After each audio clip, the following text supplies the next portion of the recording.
Masih di Mita Live bareng Otong Setiabudi. Kali ini ada cerita Indonesia hari ini.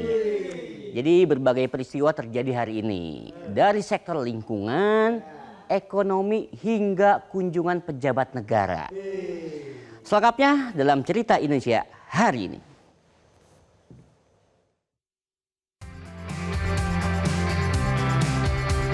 Peringatan Hari Bumi di kawasan Borobudur, Magelang, Jawa Tengah diisi dengan aksi penanaman 100 bibit pohon gayam di bantaran Sungai Sileng oleh warga bersama InJourney Destination Management.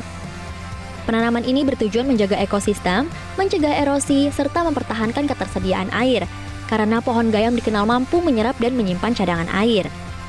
Direktur Operasi Taman Wisata Borobudur, Supriyadi Jufri menegaskan, pentingnya menjadikan kegiatan ini sebagai gerakan berkelanjutan, bukan sekadar seremoni tahunan.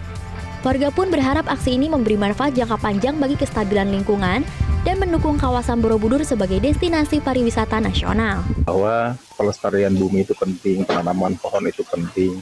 Karena kalau kita tidak ingatkan terus-menerus, ini akan menjadi problem kemudian hari. Makanya mungkin kita seluruh komunitas ini mengadakan Hari Bumi supaya untuk mengingatkan betapa pentingnya kelestarian bumi. Wakil Presiden RI Gibran Rakabuming Raka melakukan belusukan ke Pasar Jembatan Puri di Kota Sorong, Papua Barat Daya Rabu pagi.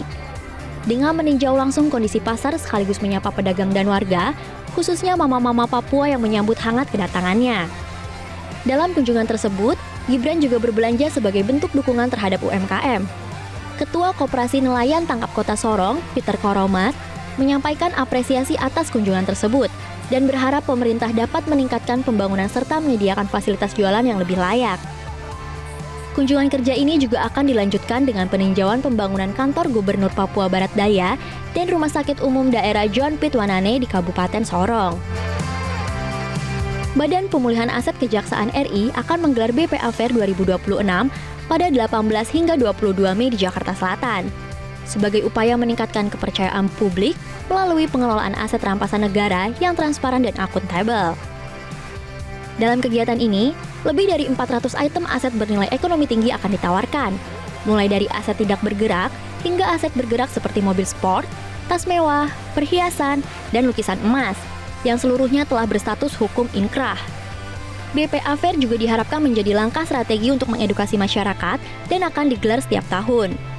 Mari kita lihat proses penyelesaian dari penegakan hukum ini sampai di ujungnya dengan transparan. Inilah tujuan kita, mengedukasi dan kemudian mempertanggungjawabkan. Pemerintah mendorong peningkatan jumlah konser K-pop di Indonesia sebagai bagian dari penguatan kerjasama budaya dan ekonomi kreatif dengan Korea Selatan seiring membaiknya hubungan bilateral kedua negara.